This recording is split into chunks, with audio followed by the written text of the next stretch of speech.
Hi everybody, Bob Sokoler, Sokoler Team Remax Properties East. This is my side yard, and today is one of my favorite days of the year when I get to plant tomato plants. Now, one of the big things we realized over this winter when we went to the store to get those store-bought tomatoes, which are really not all that good, quite frankly, was that the heirloom tomatoes, which cost $4+ a pound, actually were incredibly good, even though they were the store-bought kind. So my thought is, what if we grew the heirloom type tomatoes in my garden? How good could they get? And that's what we're going to find out this year. Heirloom tomatoes supposedly have the best flavor of all your tomatoes. That is the drawing power right there. That is Ed Ott. He's co-owner of Starview Greenhouse in Grange. If you have never been here before, you are in for a treat. Everything from tomatoes all the way to hanging plants and everything in between is what you'll find here at Starview. And as for those expensive heirloom tomatoes that you find in grocery stores, well, they've got a wide variety of species to plant right here. Any tomatoes that lasted the test of time over that many years, your heirlooms are always better. Which ones would you suggest? The most popular of all would be your purple. They're probably the most popular. A mortgage lifter, an Aussie tomato. There's probably dozens of them. So Brandywine. Brandywine's are real popular. What makes it popular? Like I said, just stood the test of time. That's it. German Johnson. There's one that's been around a real long time. Delicious is a real nice heirloom red. Real slick, no blemishes. That's a dandy. How does the average person know what's an heirloom and what's not? If it's not labeled, don't trust it. Oh, really? If it's not labeled heirloom, don't trust it. So it says heirloom. Yeah. We know. Yes. Now, how is this pineapple? Yeah, that's actually a striped one. Mr. Stripey and your pineapple is just a red and yellow mix. They got Really? red and yellow stripes in them. Tell me about the stripey. Are they tastier than others or no? Well, tomato's tomato to me, but they say you get the best of both worlds there, the yellow and the red. Kentucky beefsteak, that's an heirloom for you. Really? Yeah, big yellow tomato, very, very good. Okay. Yeah, probably the best yellow tomato there is. What's the difference between yellow and red other than color? Low acid. Low acid? Yeah, if you're a person that can't tolerate a lot of acid in tomatoes, you use pink or yellow.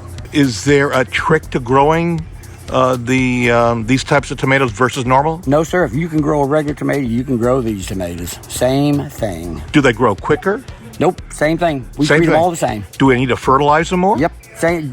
If you've grown tomatoes before, you treat this in just the same, and you've got heirloom tomatoes. How should we fertilize tomatoes? What's your best? My favorite is a tomato tone. It's an organic and it's great. It works really well. You can never overdo it. All right, so I've got about 21 tomato plants in total, and all combined, about half of these are heirloom, maybe a little bit more are heirloom. I thought I'd try them out.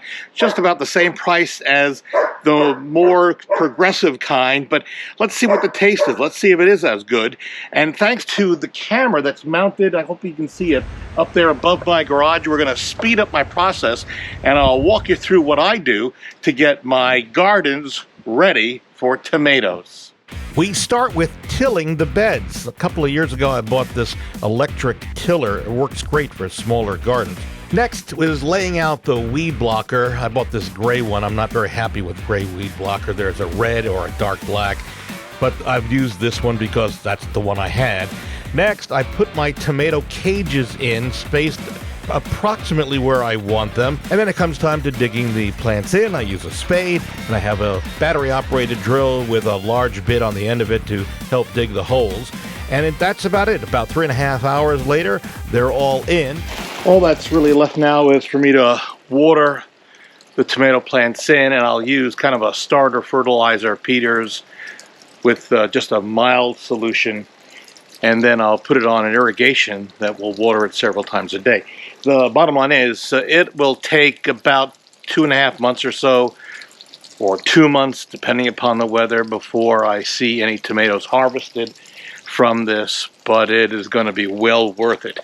And this is one of the things I love. It took me about 4 hours total to put this 21 plants in, and I got to tell you, it was a labor of love.